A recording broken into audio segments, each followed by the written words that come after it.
الحمد لله نحمده ونستعينه ونستغفره ونؤمن به ونتوكل عليه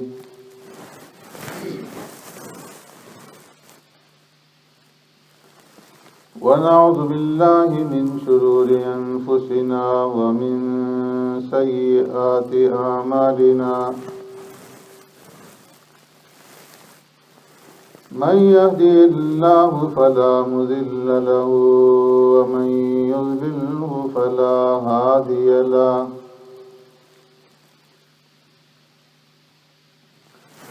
ونشهد أن لا إله إلا الله وحده لا شريك له ونشهد أن سيدنا ونبينا ومولانا محمدا عبده ورسوله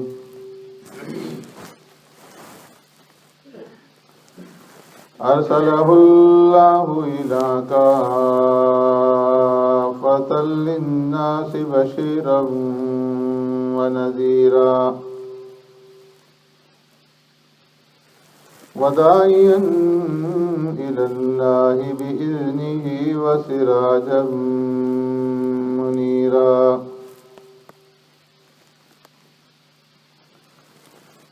أما بعد فقد قال الله تبارك وتعالى في القرآن المجيد والفرقان الحميد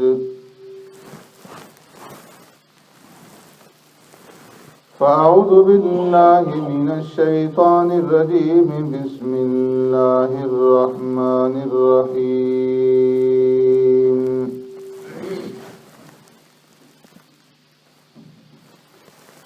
تبارك الذي جعل في السماء بروجا وجعل فيها سراجا وقمرا منيرا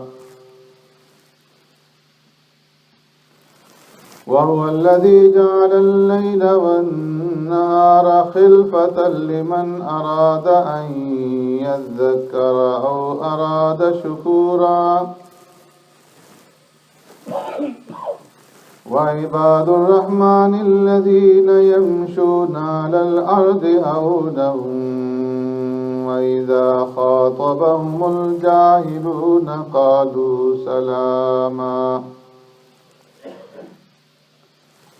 والذين يبيتون لربهم سجدا وقياما والذين يقولون ربنا اصرف عنا عذاب جهنم إن عذابها كان غراما إنها ساءت مستقرا ومقاما صدق الله مولانا العظيم يا رب صل وسلم دائما أبدا على حبيبك خير الخلق كلهم هو الحبيب الذي ترجى شفاعته لكل هول من الأهوال مقتهم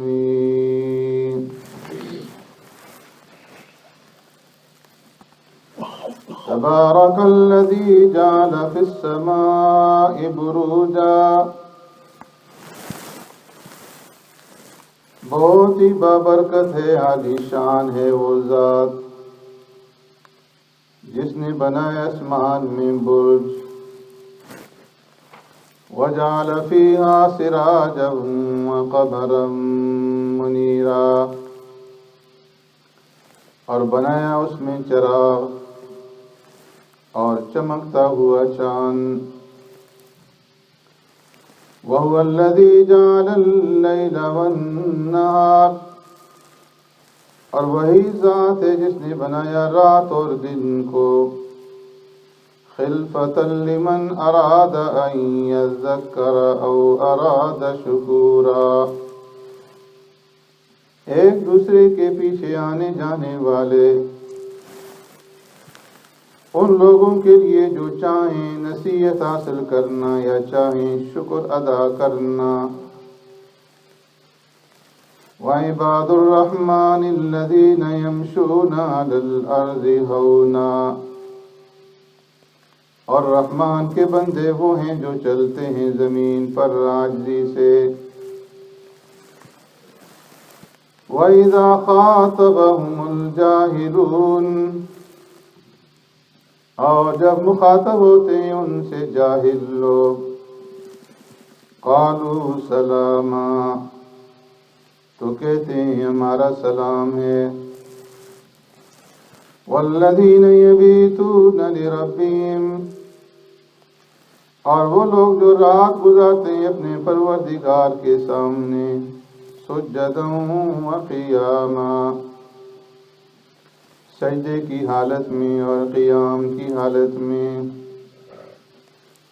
والذین یقولون، اور وہ لوگ جو کہتے ہیں ربنا اصرف عنا عذاب جہنم، اے ہمارے پروردگار دور کر دیجئے ہم سے جہنم کے عذاب کو، ان عذابها کان غراما، بے شک اس کا عذاب ہے بہت ہی تباہی والا، انہا ساءت مستقرا ومقاما،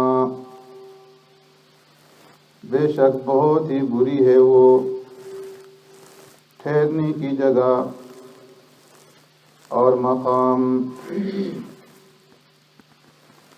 آمنت باللہ وبآیاتی،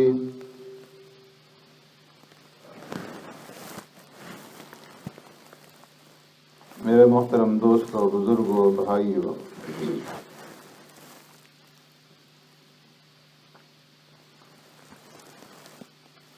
مذہب کی بنیاد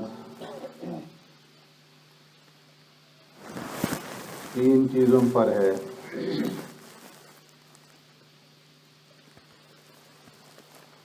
ایک ہے مبدأ،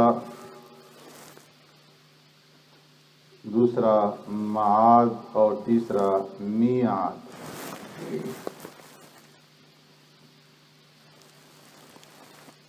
مبدأ یعنی ابتدا کہاں سے ہوئی، معاد انتہا اور ٹھکانہ کہاں ہوگا، اور میعاد اس مبدأ اور معاد ابتدا اور انتہا کا یہ جو درمیانی عرصہ ہے اس کو کس طریقے سے گزارنا ہے۔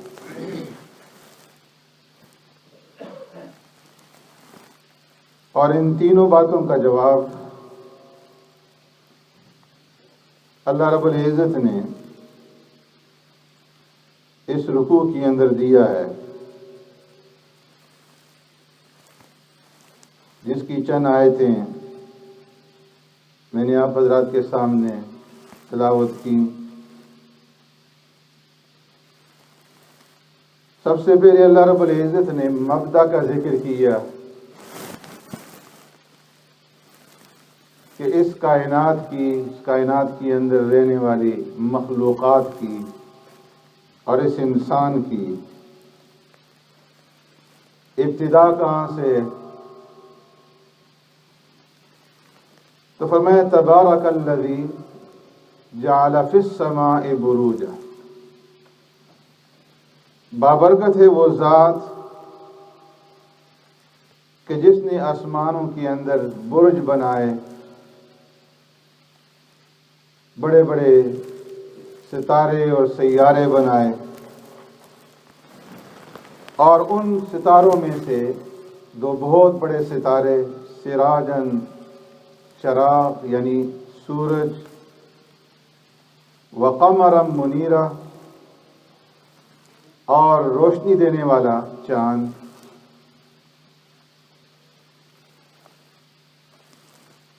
وَهُوَ الَّذِي جَعَلَ اللَّيْلَ وَالنَّهَارَ،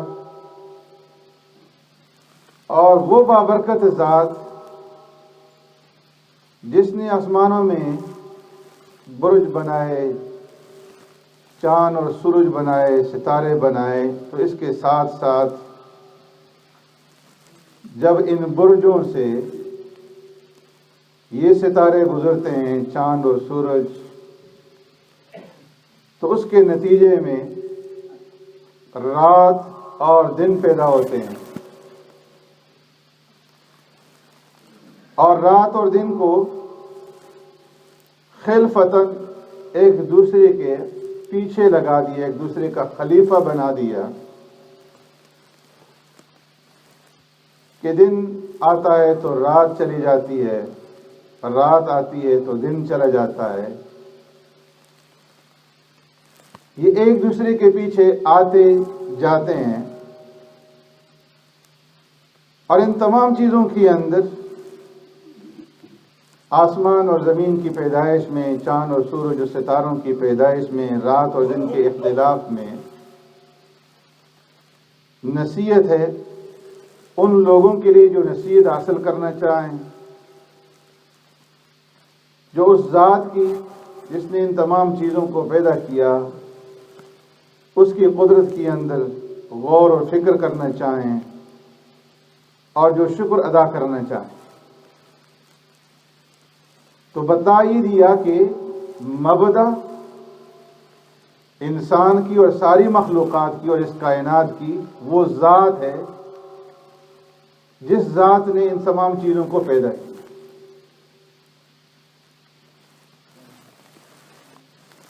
وعباد الرحمن، مبدا بتانے کے بعد کہ ابتدا کہاں سے ہوئی، ابتدا اس ذات سے ہوئی کہ جس کی قدرت آسمانوں کے اندر بھی اور جس کی قدرت زمین کے اندر بھی ہے۔ اب فرمایا کہ اس ذات کے جو بندے ہیں وہ عباد، عباد جمع ہے عبد کی، اور عبد کہتے ہیں بندے کو، اور عباد کہتے ہیں بہت سارے بندوں کو۔ تو فرمایا کہ وعباد الرحمن، وہ ذات جس نے آسمان بنائے، زمین بنائی، چاند سورج ستارے بنائے، رات دن کا اختلاف بنایا، وہ کون ہے؟ رحمان ہے۔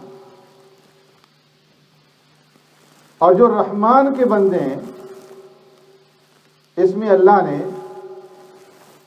اپنے بندوں کو ایک خاص لقب دیا ہے، اعزاز دیا ہے کہ اپنا بندہ کا رحمان کے بندہ کہہ کر کے مخاطب فرمایا کہ وہ عباد الرحمان، رحمان وہ ذات کہ جس کے قبضہ قدرت کے اندر سب کچھ ہے، اور جو ہر ایک چیز کی مالک ہے،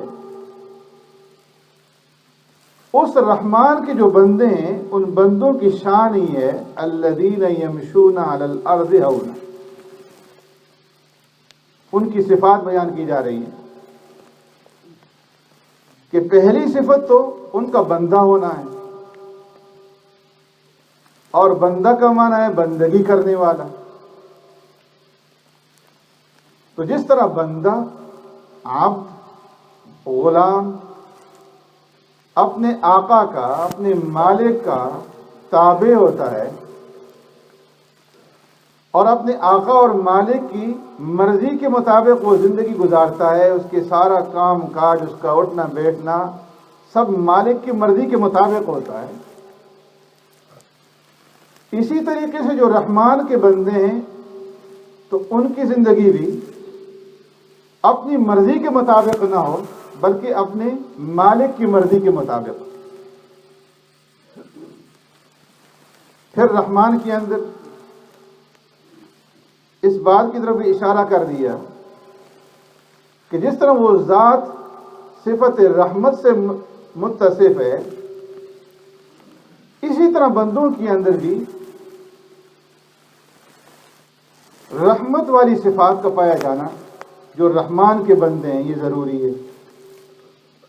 الذین یمشون علی الارض ہونا،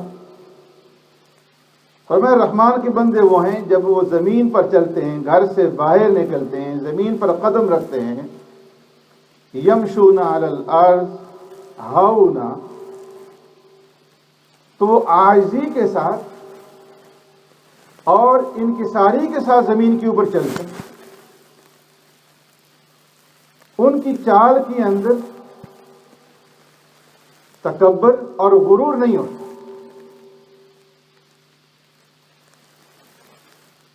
تو اپنے بندوں کی دوسری صفت اللہ بتا رہے ہیں کہ میرے بندے وہ ہیں کہ جب وہ گھر سے باہر نکلیں، زمین پر قدم رکھیں، چلنا شروع کریں، تو ان میں تکبر نہ ہو، ان میں غرور نہ ہو، بلکہ عاجزی اور انکساری. کیوں؟ اس لیے کہ تکبر اور غرور رحمان کو پسند ہے. اور پیارے پیغمبر صلی اللہ علیہ وسلم نے ارشاد فرمایا کلکم بنو آدم و آدم من تراب، کہ تم سب کے سب آدم کی اولاد ہو، اور آدم علیہ السلام کو اللہ رب العزت نے مٹی سے پیدا کیا ہے. اور مٹی اس کے اندر عاجزی ہے، اس کے اندر انکساری ہے، ذلت، کہ وہ پاؤں کے نیچے روندی جاتی ہے. اس کے اوپر انسان جو بھی تصرف کرتا ہے وہ اسے قبول کرتی ہے اور چوں چرا نہیں کرتی. تو جن بندوں کی پیدائش مٹی سے ہوئی، فرمایا رحمان کے ان بندوں کے لیے بھی یہ سزاوار نہیں ہے کہ وہ اوپر کی طرف اٹھیں، تکبر کریں، غرور کریں، بلکہ ان کے اندر بھی وہ مٹی والی صفات پائی جانی چاہیے کہ عاجزی ہو اور انکساری. یمشون علی الارض ہونا، کہ جب زمین پر چلیں تو عاجزی اور انکساری کے ساتھ چلیں. ایک مقام پہ فرمایا وَلَا تَمْشِ فِي الْأَرْضِ مَرَحًا إِنَّكَ لَن تَخْرِقَ الْأَرْضَ وَلَن تَبْلُغَ الْجِبَالَ طُولًا. اے انسان زمین کے اوپر اکڑ کر کے مت چل، إِنَّكَ لَن تَخْرِقَ الْأَرْض، اکڑ کر چلنے سے زمین کو تو پھاڑ نہیں دے گا، وَلَن تَبْلُغَ الْجِبَالَ طُولًا، گردن کو اوپر اٹھانے سے، اترانے سے، کبر اور غرور کرنے سے پہاڑوں کی بلندی تک نہیں پہنچ سکے. وَاقْصِدْ فِي مَشْيِكَ وَاغْضُضْ مِنْ صَوْتِكَ، اس نے فرمایا کہ چال کے اندر اعتدال پیدا کرو. وَاقْصِدْ فِي مَشْيِكَ، جب چلو تو میانہ روی کے ساتھ چلو، اور جب بولو تو میانہ روی کے ساتھ بولو.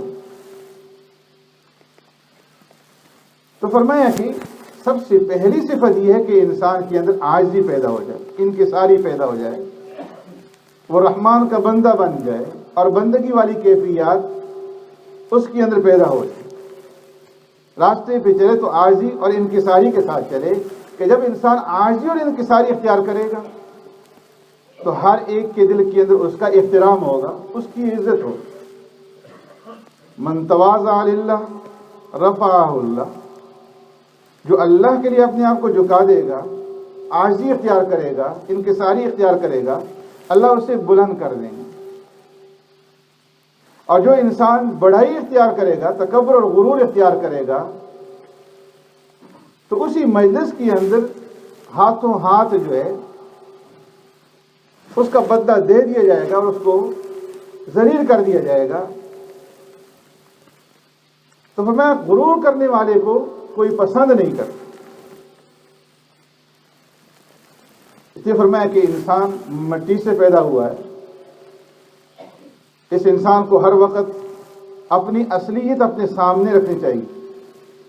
کسی بزرگ کے بارے میں آتا ہے کہ راستے پہ چل رہے تھے، نوجوان سے دھکا لگ گیا، اسے غصہ آیا اور اسے ڈانٹا کہ تم دیکھ نہیں رہے کہ میں کون ہوں؟ تو فرمایا کہ میں جانتا ہوں تم کون ہو، تمہارا تعارف بھی کروا سکتا ہوں. اولک قطرۃ وآخرک جیفۃ وانت تحمل بینہا قدرا، کہ تمہاری ابتدا گندے قطرے سے ہوئی جو بدن سے نکل جائے، غسل واجب ہو جائے، کپڑے پہ لگے پلید ہو جائے، اور درمیان میں گندگی کا بوجھ اور ٹوکرا اٹھائے پھرتے ہو، اور انتہا کے اندر مردار ہو کہ روح نکلنے کے بعد کوئی رکھنے کے لیے پھر تیار نہیں. تو یہ انسان کی فرمایا کہ اصلیت. اس لیے فرمایا کہ وعباد الرحمن الذین یمشون علی الارض ہونا، رحمان کے بندے وہ ہیں کہ جب گھر سے قدم باہر رکھیں، زمین پر چلیں تو عاجزی اور انکساری کو اختیار کریں. اب چلتے چلتے فرمایا کہ مختلف قسم کے لوگوں سے واسطہ پڑے گا. وَإِذَا خَاطَبَهُمُ الْجَاهِلُونَ قَالُوا سَلَامًا، اچھے لوگ بھی ہوں گے، برے لوگ بھی ہوں گے. اس کی عاجزی اور انکساری کی وجہ سے سب اس کی عزت کریں گے، لیکن کچھ لوگ ایسے بھی ہوں گے کہ جو پھپتی کسیں گے، آواز لگائیں گے، مذاق اڑائیں گے. وَإِذَا خَاطَبَهُمُ الْجَاهِلُونَ، فرمایا جب ایسے لوگوں کے ساتھ واسطہ پڑ جائے کہ جو صفت جہالت سے متصف ہیں، تو ان کے ساتھ پھر جواباً الجھے نہیں، قالوا سلاما، بلکہ یہ کہہ دے کہ بھائی میرا تو سلام ہے، اور سلام کہہ کر کے وہاں سے گزر جائے کہ ہمارے لیے یہ سزاوار نہیں ہے، ہمارے لیے یہ مناسب نہیں ہے کہ ہم ایسی باتوں کے اندر الجھیں، لڑائی جھگڑا کریں، فتنہ فساد کریں، برائی کا جواب برائی سے دیں، بلکہ خاموشی کے ساتھ سلام کرتے ہوئے وہاں سے گزر جائے. اس لیے فرمایا کہ جب انسان سلام کرتا ہے تو اللہ رب العزت نے اس کے اندر بہت بڑی خاصیت رکھی کہ جب انسان دوسرے کے اوپر سلام ڈالے گا، چاہے وہ اس کا کتنا ہی بڑے سے بڑا دشمن کیوں نہ ہو، تو سلام کرنے کی وجہ سے وہ جھکنے کے اوپر مجبور ہو جائے کہ دیکھو میں تو اس کے ساتھ دشمنی کرتا ہوں اور یہ میرے اوپر سلامتی بھیجتا ہے. سلام کا معنی تمہارے اوپر سلامتی ہو. تو جب ایک انسان دوسرے کے اوپر سلامتی بھیجے گا تو اس کی بدی کیسے چاہے. اس لیے فرمایا کہ اگر تمہارا دشمن بھی تمہارے سامنے آ جائے تو اس کو تم سلام کرو. پیارے پیغمبر صلی اللہ علیہ وسلم نے ارشاد فرمایا افشوا السلام علی من عرفت ومن لم تعرف، کہ سلام کو عام کرو، چاہے تم کسی کو پہچانتے ہو یا نہ پہچانتے ہو، ہر ایک کو سلام کرو. آج کل ہمارے معاشرے کے اندر، ہمارے تمدن کے اندر یہ ایک طریقہ بن گیا ہے کہ کوئی تیسرا آدمی آ کر کے پہلے دو کا تعارف کراتا ہے کہ یہ فلاں صاحب ہیں، اور پھر وہ سلام کرتا ہے. تو فرمایا اس کی ضرورت نہیں ہے. علی من عرفت ومن لم تعرف، چاہے تمہاری اس کے ساتھ پہچان ہو یا نہ ہو، جو بھی مسلمان ہے اس مسلمان کے اوپر سلام ڈالو، اس کو السلام علیکم کہو. لیکن ایک مصیبت یہ بھی بن گئی ہے کہ آج مسلمانوں نے اپنی شناخت جو وہ کھو دی. بسا اوقات انسان سلام کرنا چاہتا ہے لیکن معلوم نہیں ہوتا کہ یہ سامنے والا ہندو ہے، نصرانی ہے، یہودی ہے. تو اس نے فرمایا کہ مسلمانوں کو اپنا شعار کا قائم رکھنا یہ بھی ضروری ہے. تو ایک تو فرمایا کہ سلام عام کرو، چاہے تمہارے تعلق ہو اس کے ساتھ یا نہ ہو، پہچان ہو یا نہ ہو، اس لیے کہ تمہاری پہچان کے لیے، تعارف کے لیے یہی بات کافی ہے کہ وہ مسلمان ہے اور تمہارا مسلمان بھائی. جس طرح قریبی رشتہ داری کے اندر اگر گھر کے اندر دو بھائی ہیں، چچا بھتیجا ہے، تو کوئی آ کر کے تعارف نہیں کرواتا کہ یہ تمہارے چچا ہیں، یہ ماموں ہیں، یہ خالو ہیں، ان کو سلام کرو. اسی طریقے سے فرمایا کہ جب کوئی مسلمان تمہارے سامنے آ جائے اس کو سلام کرو، تعارف کی ضرورت نہیں۔ پیارے پیغمبر صلی اللہ علیہ وسلم نے ارشاد فرمایا 3 چیزیں ایسی ہیں کہ جو انسان کے درجات کو بہت زیادہ بلند کرنے والی، ان میں سے ایک ہے افشاء السلام، سلام کو عام کرنا، وإطعام الطعام، اور دوسرا کھانا کھلانا، والصلاة باللیل والناس نیام، اور تیسرا رات کے وقت میں جب لوگ سو رہے ہوں تو کھڑے ہو کر کے اللہ کی عبادت کرنا، نماز پڑھنا۔ فرمایا ان 3 چیزوں سے انسان کے درجات جو ہیں وہ بلند ہو جاتے ہیں۔ ایک ہے افشاء السلام، کہ سلام کو عام کرو۔ تو اس لیے فرمایا کہ وَإِذَا خَاطَبَهُمُ الْجَاهِلُونَ، رحمان کے بندوں کی صفت یہ ہے کہ جب کسی جاہل آدمی کے ساتھ واسطہ پڑے، جو اس کے ساتھ الجھنا چاہے، لڑائی جھگڑا کرنا چاہے، یا اس کے اوپر آوازیں کسے، اس کا تمسخر اور مذاق اڑانا چاہے، تو وہ جواب بھی اس کے ساتھ ویسے ہی نہ الجھے بلکہ سلام کہتے ہوئے وہاں سے گزر جائے۔ تو 2 مطلب ہوئے، ایک تو یہ کہ سلام کو عام کیا جائے، اور جب کوئی تم سے الجھے تو وہاں پر بھی سلام کہہ کر کے، وہ رخصتی کا سلام ہوگا، وہاں سے رخصت ہو جائے، اس کے ساتھ مزید ٹھہر کر کے الجھو مت۔ پھر سلام کے لیے بھی آداب ہیں۔ سلام پیارے پیغمبر صلی اللہ علیہ وسلم فرمایا کہ عام کرو، حق المسلم علی المسلم خمس رد السلام، مسلمان کے مسلمان پر 5 حق ہیں، ایک ان میں سے جب کوئی سلام کرے تو سلام کا جواب دیجیے۔ لیکن بعض مواقع ایسے ہیں کہ وہاں پر سلام کرنے کی بھی اجازت نہیں۔ زندگی جو گزارنی ہے وہ رحمان اور رحمان کے بھیجے ہوئے پیغمبر کے طریقوں کے مطابق گزارنی ہے۔ اگر کوئی آدمی استنجا کر رہا ہے اس وقت سلام نہیں کرنا، وضو کر رہا ہے اس وقت سلام نہیں کرنا۔ اگر مسجد میں داخل ہو رہے ہیں، بعض لوگ اس کا خیال نہیں کرتے، اونچی آواز سے سلام کر دیتے ہیں۔ تو سلام کرنا یہ اچھی بات ہے، درجات کو بلند کرنے والی، لیکن موقع کو بھی دیکھو۔ مسجد میں داخل ہوتے ہوئے اگر کوئی آدمی تمہارے سامنے ہے، تمہاری طرف متوجہ ہے، تو تم اس کو آہستہ سے سلام کر دو۔ لیکن اگر اونچی آواز میں سلام کریں گے، بعض لوگ تلاوت کے اندر مصروف ہوں گے، بعض نماز کے اندر مصروف ہوں گے، بعض ذکر اذکار کے اندر مصروف ہوں گے، تو اس کے اندر خلل پڑے گا۔ اس لیے فرمایا کہ اگر کوئی آدمی تمہارے سامنے ہے، متوجہ ہے تمہاری طرف، اس کو سلام کر دو۔ لیکن کوئی آدمی اگر ذکر میں ہے یا نماز میں ہے یا تلاوت میں ہے تو اتنا اونچا نہ کرو، اس لیے کہ وہ پہلے ہی سے عبادت کے اندر لگا ہوا ہے اور اس کے اندر خلل ہوگا۔ اگر کوئی آدمی نماز میں ہے اور اس نے بے خبری میں سلام کا جواب دے دیا، نماز میں خلل پیدا ہوگی۔ 2 آدمی کھڑے ہیں، آپس میں بات چیت کر رہے ہیں، ایسے موقع پر بھی فرمایا تم سلام نہ کرو، تاکہ ان کی گفتگو کے اندر جو وہ خلل پیدا نہ ہو۔ کھانا کھا رہے ہیں، باہر سے ایک آدمی آیا تو فرمایا خاموشی سے بیٹھ جائے، سلام نہ کرے۔ ہاں اگر اس نے کھانے کے اندر شرکت کرنی ہے تو پھر سلام کر دیں۔